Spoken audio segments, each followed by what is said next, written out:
babasahin ko sa impeachment court dahil I think this is relevant to the discussion of the issue at hand.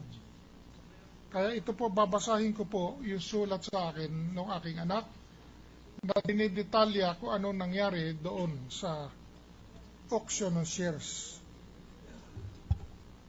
Mommy, and I'm now quoting from the report of my daughter to me. The auction sale complied with the process and requirements of the law. Mommy went to the Quezon City RTC in the morning of September 30, 2003, with her lawyer to get paid for the damages brought on by the libel suit against the Basas.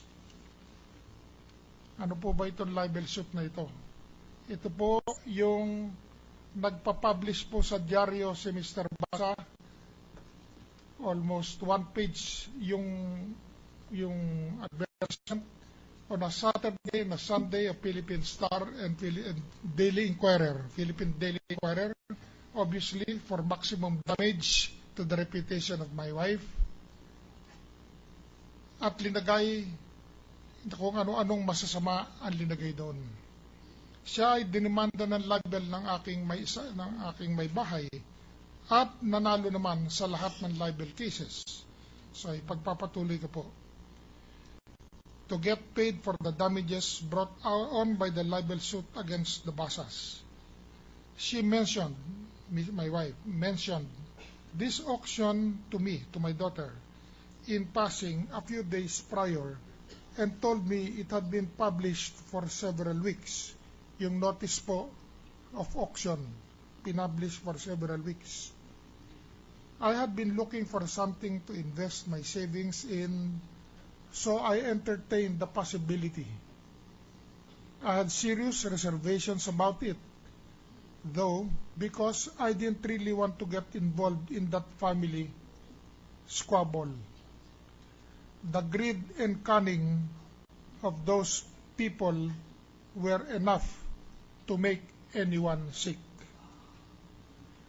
After selling away the properties of my mom's grandmother and not giving my grandmother her share of the proceeds repeatedly, they still wanted all the remaining properties for themselves, always with the end in view of selling them kasi wala pa naman siya trabaho, and not giving my grandmother her share. Their rationale, they are the Basas, and my grandmother, yung mother-in-law ko po, has become a roko and is well provided for by my grandfather's income as a respected lawyer and business executive. The risks of buying, ito po importante, the risks of buying shares of Basagidote Enterprises were explained to me. The festering family feud was obviously a big risk. Cases are pending to this day, more than 30 years na po pending sa RTC of Manila. One in the Court of Appeals for a conveyance of title for a property that belongs to Basagidote but got registered fraudulently under the name of Jose Maria Basa III.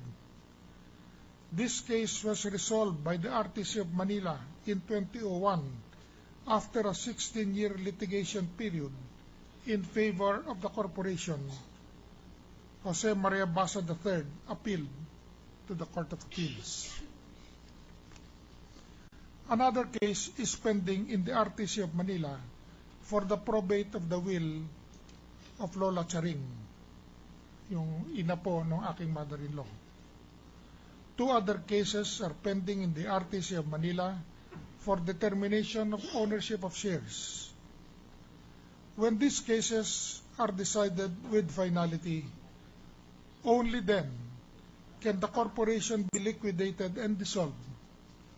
Shareholders can thereafter sell one other remaining property and get their portions of the proceeds of the sales of corporate property. my mother, my wife, referring to my wife, has to observe due process and wait for these cases to be resolved in accordance with the law. These cases started in 1989, more than 30 years ago, when my father, ako po raw, I was still a private citizen and had no influence on the courts. Now that he is in the judicial system, my mother has been very careful, meaning my wife has been very careful, not to be perceived as using my dad's influence over the magistrates. She has left it to her lawyers to file the proper motions and is careful to the extent of not attending the hearings. If what my dad's accusers, yung mga accusers ko pa daw po, are saying is true about using his influence, yung influence ko daw po, would these cases still be pending in 2012 after more than 30 years? At yan po ang katotohanan talaga. Kung ginamit ko po ang aking impluensya, tapos na po itong mga kasong to at nanalo po kami lahat. Pagpatuloy ko lang po. It is the Basas who are prolonging the cases. For instance, after litigating their claim over a title for 16 years, after the judge decided the case in favor of Basa Guedote Enterprises based on the evidence and the law, they still appealed it to the Court of Appeals. We also have the libel cases, which started in 1996 for 4 cases, 1 per publication. Jose Maria Basa III and his wife, Raymunda Basa, yung pinalalabas po sa mga dyaryo at sa media na naaapi daw, were convicted in all 4 cases of libel against my wife in various years. In the RTC of Quezon City, they were convicted and sentenced in 2001. They opposed the writ of execution to further delay the payment of damages. Finally, partial damages were paid on September 30, 2003 through the auction of their BGEI shares. 2 other sentences in RTC of Manila were appealed to the Court of Appeals, thus prolonging further the payment of damages.